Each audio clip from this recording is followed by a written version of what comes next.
There is a lie we are told every time we open our screens. It is the $4 trillion lie. It tells you that healing is an acquisition. You have to buy the peace you don't deserve. That calmness is a product with a price tag, and that to fix the noise inside your head, you need a new protocol, a new supplement stack, or a better therapist. You need to buy the new secret pill that will turn your problems into freedom. But do you believe that? We have biohacked our way into a corner. We treat our human body like a machine that needs a software updates monthly or even daily. We obsess over optimization and keeping up to date with the trends.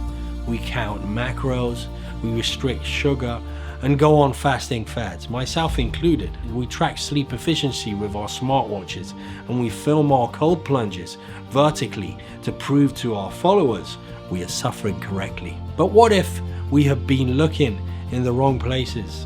What if the wellness industry is actually just monetizing things that used to be free? And what if those things are a combination of pains that can be found in a cheaper, more natural way?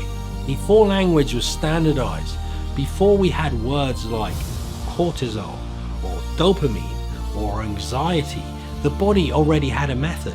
It didn't need an app. It didn't need a subscription. It just gave us the signals through natural reactions to our actions. The question isn't how do we heal? We already know. The question is, why did we stop trusting the only 3 things that have ever actually worked? Why did we trade the cure for the content? Sweat is the first language we ever spoke. Before we could debate, before we could negotiate a race, we could run, and when we ran, we survived. If the sweat was present, it meant we were working towards a goal. It meant the effort justified the outcome. In the modern world, we view discomfort as a failure of planning. If you're uncomfortable, something is wrong. So we buy comfort. We temperature control our lives. We sit in ergonomic chairs. We avoid the heat by hiding in the shade and turning on our air conditioning units. But the body under pressure possesses an intelligence that the mind cannot comprehend. When you heat the body through labor, through fighting, through the run, you're not just losing water, you're burning off the lie of civilization, the lie of constructed commodities and fake urban comforts that protect us from the wild, untamed natural world. We know science now. Of course, we can talk about endorphins and brain-derived neurotrophic factors, but those are just words for a feeling we all know but rarely visit. And when we do, we brush it off as a good workout or a tasty meal. Here are the questions we don't ask ourselves. Why does voluntary suffering feel like cleansing? And why is it that when we exhaust the body, the mind finally shuts up? Why does pain, when chosen, feel like the only honest thing left in a curated world? We think we are sweating out toxins, but maybe we are sweating out the noise. We're getting rid of our self-imposed stress. Why do we feel lighter only after we have made ourselves heavy? If sweat is the fire, the sea is the void. The ocean is the most honest place on earth because it is completely indifferent to you. Its vastness will swallow us whole like an insignificant monkey with a big brain that we are. It does not care about your deadline or bills to pay. It does not care about your heartbreak or the money you owe on your credit card. And it doesn't care about your politics or your neighbor crashing into your new car because they're still learning how to drive. This indifference is medicinal, like the high concentration of salt in the water that heals your open wounds when you dive into the open sea. The seawater can help us reconnect with our inner peace. Salt water is older than thought, than the concept of self. When we enter the sea, something ancient in our brainstem occurs. The mammalian dive reflex. Our heart rate slows.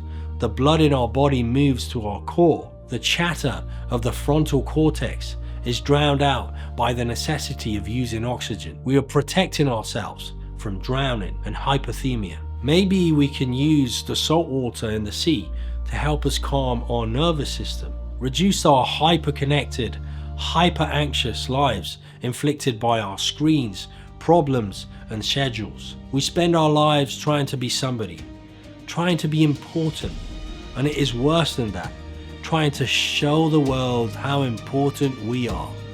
So, why do we find the most peace when we are forced to be nothing? When we are small and insignificant? Why do we feel safe only when we are suspended in something that could kill us? Have you ever floated on salty water and felt stressed or worried about your life problems? Why does the vastness of the horizon fix the claustrophobia of the mind? The sea takes what we cannot carry, but we still haven't answered why. Why does the salt on our skin feel like armor, like a renewing substance that cannot be monetized? Tears are the most misunderstood medicine. We are socialized to view them as failure, a system error, an example of weakness and a lack of durability. Don't cry, we tell our children after they burst into tears. Pull it together, we tell ourselves when a drop of sodium water rolls down our nose. We apologize to our loved ones. We hide under our arms or in bathrooms to release our pain in liquid format. But tears are not weakness. They have a sophisticated chemistry related to our body and our mind. Did you know that emotional tears, the kind born of grief or joy, are chemically different to the tears that clear dust in your eye? They contain cortisol, the stress hormone in your body. They're not just salty water, they're physical waste. When we hold them in, we are literally becoming toxic. We are turning the body into a storage unit for trauma, for our unreleased water-based pain. So why after a true deep cry do we feel a strange hollow calmness? We treat our tears like a symptom of the problem. What if they are the solution? The ancient medicine we all need from time to time. 3 different expressions, 3 different contexts, 1 substance: sweat, sea, and tears. The oldest medicine. They're all just salt and water. The same composition as your blood. The same composition as the primordial ocean that life crawled out of. We are carrying an ocean inside of us, wrapped in skin. And when that ocean becomes stagnant, we get stuck in limbo. The reason we are so anxious, the reason the modern world feels so heavy, is because we have engineered a life that interrupts the flow, that sweetens the salty water in our souls. We sit instead of moving. We look for distractions instead of searching to feel. We intellectualize our pain instead of letting it drain out of us. We sweat because effort is the only way to re-baseline the brain. We don't run to escape our demons. We run to tire them out so we can finally sit with ourselves. The pain of effort breaks the loop of anxiety, and without it, we become sitting, anxious beings. We return to the sea because it scales us. It reminds us that we are small. In a world that demands we be big, being small is the greatest freedom there is. The salt water outside reconnects with the salt water inside, and it heals our cuts and soul. And we cry because emotion is energy, and energy cannot be destroyed. It can only be transferred. If you do not let it out as tears, it will come out as anger or eventually as sickness. So healing is not something you download. It is not something you buy. It is something you allow to happen. Salt water does not fix the world. It simply reminds the body that it knows how to fix itself. The oldest medicine was never lost. It was simply drowned out by the noise. Water and salt, sweat, sea, and tears. The cure is already in you. I hope you enjoyed this video and found it quite interesting. So please write anything that comes to mind after watching this. I will answer all the comments. And if you enjoyed the video, you can give it a thumbs up. You can also subscribe to my channel, and that way it will make it much easier for me to create more of these videos in the future. And you can also check this video here where I show you how I made this LED panel and talk about DIY filmmaking and how it is much more interesting when you make something with little budget than when you make something with a massive amount of budget. I hope you enjoy that one as well. So that's a wrap for this one, but I'll see you on the next one.